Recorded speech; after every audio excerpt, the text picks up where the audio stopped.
கர்த்தர் சிலரை பார்த்து தீர்க்க தரிசனமா சொல்றார், நீ ஆண்டவரை சில நேரங்களில் நம்பாம மனிதர்களை நம்பி நம்பி செய்யற காரியத்தை எல்லாம் ஸ்டாப் பண்ணிரு. இனி கர்த்தரை மாத்திரம் நம்பி நில்லு. உனக்கான அற்புத வாசலை கர்த்தர் திறந்து கொடுக்க வல்லமையுள்ளவர். சில நேரங்களில் சில மனிதர்களை, சில உறவினர்களை, சில சொந்த பந்தங்களை, சில கொலீக்ஸை, சில திக் ஃப்ரெண்ட்ஸை எல்லாம் நம்பி நீ செய்கிற காரியத்தை எல்லாம் கர்த்தர் பார்த்துட்டே இருக்கிறார். அதெல்லாம் ஒரு நாள் அழிஞ்சு போயிருந்தா தம்பி, அழிஞ்சு போயிருந்தா மகளே அப்படின்ற மாதிரி தான் கர்த்தர் சொல்கிறார்.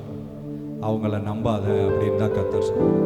அவங்க நம்புறதெல்லாம் இன்னைக்கு நீ ஒரு முடிவெடுத்து இதோட நான் அவங்கள நம்ப மாட்டேன்னு சொல்லி நீ மறுபடியும் திரும்பி ஆண்டவர் பக்கம் வந்தனா உனக்கான அற்புத வாசலை கர்த்தர் திறந்திருக்கிறார் என்று சொல்லி இருக்கிறது.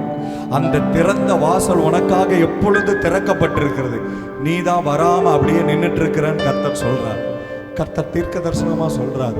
சிலரோடு நீங்க மனுஷனை நம்பி நம்பி ஏமாந்து போய் மறுபடியும் அவங்களையே நம்புறீங்களே அப்படின்னு கர்த்தர் பார்த்து சொல்றாரு. நீங்க நம்பாத, அவங்களெல்லாம் உங்களை கைவிட்டுருவாங்க.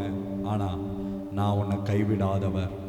உனக்கான ஒரு மிராக்கிள் டோரை நான் ஓப்பன் பண்ணி வைத்திருக்கும் போது அதை ஏன் நீ பார்க்காம மனுஷனையே பார்த்துட்டு இருக்கிறேன்னு சொல்லி கர்த்தர் சொல்றார். உன் சொந்தத்தையே பார்த்துட்டு இருக்கிறேன்னு கர்த்தர் சொல்றார். உனக்கான மிராக்கிள் டோரை நீ பாரு, அதன் வாசல் வழியா நீ வான்னு சொல்லி கர்த்தர் உன்னை கூப்பிடுறார்.